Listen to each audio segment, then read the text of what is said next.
कुर्सी हथियाने के बाद उन अडानीज और अंबानी के हवाले इस देश को किया जा रहा है। अंग्रेजों की दलाली के बाद आज अमेरिका की दलाली करके हिंदुस्तान को कमजोर किया जा रहा है। और इसलिए अगर हम अंग्रेजों से टक्कर ले सकते थे तो दुनिया के हर साम्राज्य से हम आज टक्कर ले सकते हैं। और अगर नरेंद्र मोदी, हिटलर अगर पूंजीपतियों का एक घोड़ा था जिसका उन्होंने इस्तेमाल किया, और अगर आज नरेंद्र मोदी इन कॉरपोरेट घरानों का और दुनिया की वित्त पूंजी का घोड़ा बन के बैठे हुए हैं, तो अहद लेना पड़ेगा। आज के इस मौके के ऊपर अहद लेना पड़ेगा, प्रतिज्ञा करनी पड़ेगी कि अपने मुल्क की कसम खाते हैं कि इनके खिलाफ लड़ाई में कोई कसर नहीं हम छोड़ेंगे कुर्सी से हटाने के लिए। हम अच्छे से जानते हैं सबको मिलके चलना पड़ेगा। बहुत सी राजनीतिक पार्टियों को, बहुत सी ताकतों को इन लोगों को कुर्सी से अपदस्थ होने के लिए मिलकर के भी लड़ना पड़ेगा। दो लड़ाइयां हैं हमारे सामने। पहली बात जो हमको कह देनी चाहिए, बेबाक रहना चाहिए, और वो है ये मुल्क हमारा सबका है। हम हिंदू हैं, मुसलमान हैं, सिख है, ईसाई है कि बौद्ध है कि जैनी है, आस्तिक है कि नास्तिक है, तुम कौन होते हो हमें बताने वाले? हम अपनी इबादत कैसे करें, हम अपनी पूजा कैसे करें, हम गुरुद्वारे में मत्था कैसे टेके, हम चर्च जाएं कि नहीं जाए, ये कहना होगा, ये हमें कहना होगा। तुम कौन होते हो बताने वाले? हम क्या खाएंगे और क्या नहीं खाएंगे, हम क्या पिएंगे और क्या नहीं पिएंगे, हम क्या पहनेंगे और क्या नहीं पहनेंगे, तुमको किसने ये अधिकार दिया? श्रीलंका का चर्चा किया एक साथी ने, बिल्कुल इसी नक्शे कदम पे राजपक्षे चल रहा था।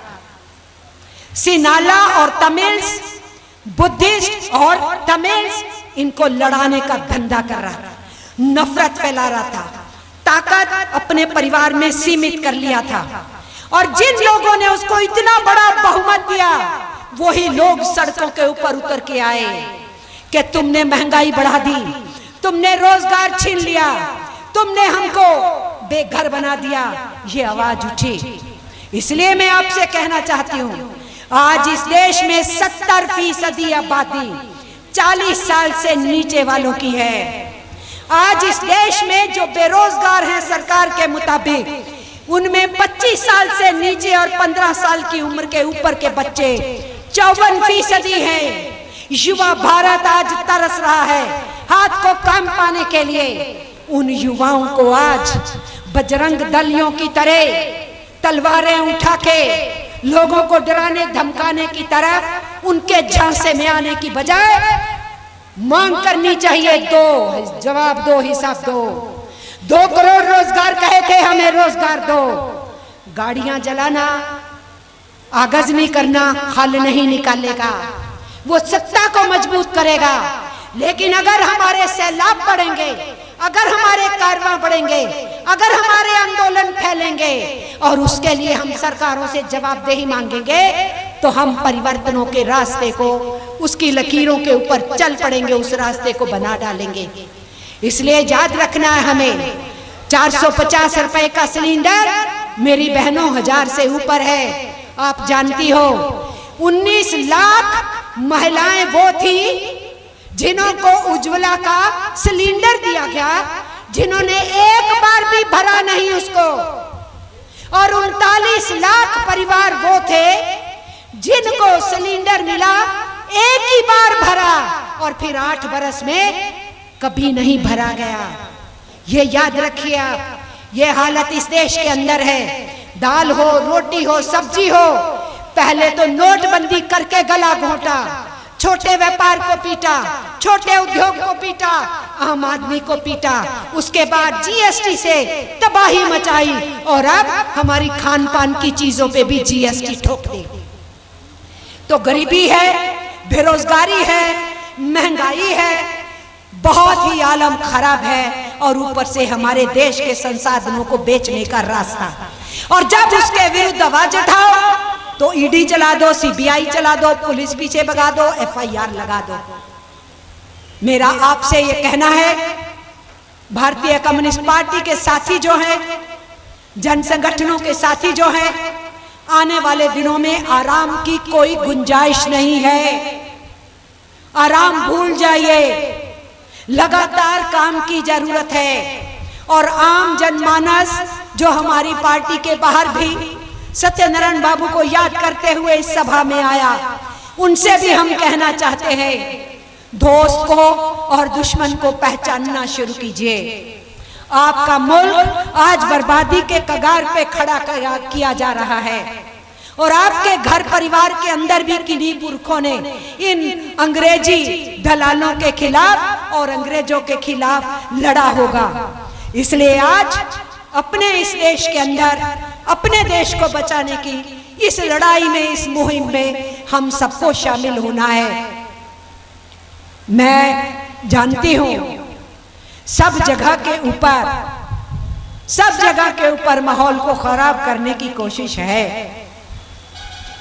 20-20 साल पुराने, 15-15 साल पुराने, 30-30 साल पुराने केस उठा के उन पुलिस ऑफिसर्स को जेल में डाला जा रहा है, उन पत्रकारों को जेल में डाला जा रहा है, उन जर्नलिस्टों को जेल में डाला जा रहा है जिन्होंने ईमानदारी से 2002 में जो नंगानाच कत्लेआम का गुजरात में जब चीफ मिनिस्टर थे नरेंद्र मोदी, उनका पर्दाफाश करने की कोशिश की, मजबूती से स्टैंड लिया आवाम के खिलाफ। आज उन लोगों को एक एक करके चुन चुन करके बंद किया जा रहा है।